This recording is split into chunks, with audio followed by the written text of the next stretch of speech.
क्रांती आणि प्रतिक्रांती।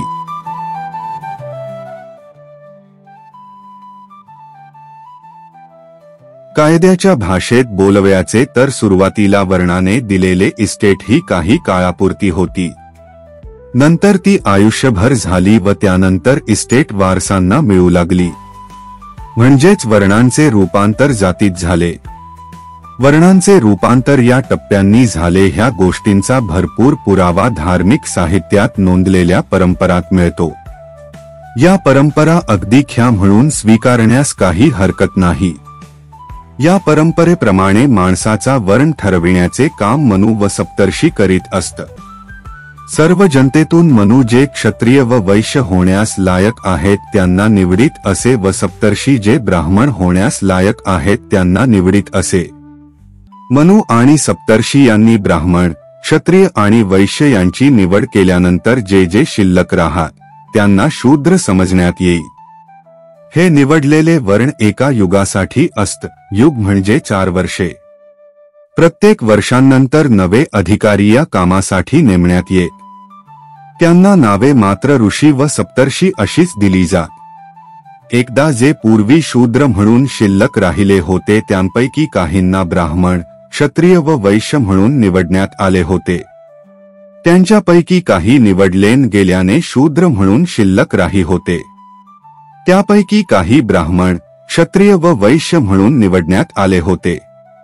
त्यांच्यापैकी काही निवडलेन गेल्याने शूद्र म्हणून शिल्लक राहिले। या प्रकार व्यक्तीचे वर्णाचे वर्ण बदलले गेले। एक प्रकारे व्यक्तीच्या बौद्धिक, शारीरिक क्षमतेनुसार व प्रवृत्तीनुसार केलेल्या निवडीत वर्णांची सरमिसळ व बदल होत असे व त्यांना समाजजीवनाला आवश्यक ते व्यवसाय देण्यात येत।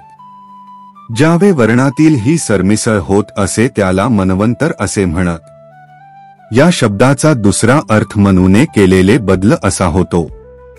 मनवंतर या शब्दाचा दुसरा अर्थ व्यक्तीला तितक्या काळासाठी वर्ण बहाल करण्यात येतो काळ असाही होता। मनवंतर अर्थाच्या दृष्टीने अत्यंत समृद्ध आहे आणि त्यात वर्णपद्धतीचे महत्त्वाचे घटक आहेत। हे घटक 2 आहेत। पहिली गोष्ट ही की व्यक्तीचा वर्ण मनु व सप्तर्षी या स्वतंत्र अधिकाऱ्यांच्या द्वारा ठरविला जाई। त्याचप्रमाणे वर्ण हा निश्चित काळापुरता असे व त्यानंतर त्यात मनु व सप्तर्षी बदल करीत। पुराणात नमूद केलेल्या प्राचीन परंपरेप्रमाणे हा काळ 4 वर्षांचा असे। त्याला युग असे म्हणत। 4 वर्षांचे हे युग संपल्यानंतर मनवंतर होई आणि वर्णांच्या यादीत फेरफार व पुनर्रचना होई। या पुनर्रचनेत काहींचा जुना वर्ण बदले, काहींचा पूर्वीचाच वर्ण कायम राही, काहींचा वर्ण नाहीसा होई व काहींना वरचा वर्ण मिळे। मुळेच्या वर्णपद्धतीत प्रौढांना वर्ण ठरविण्याचा होतो तो पूर्वीचा प्रशिक्षणाशी किंवा पूर्वग्रह वा प्रवृत्तीशी आधारलेला नव्हता।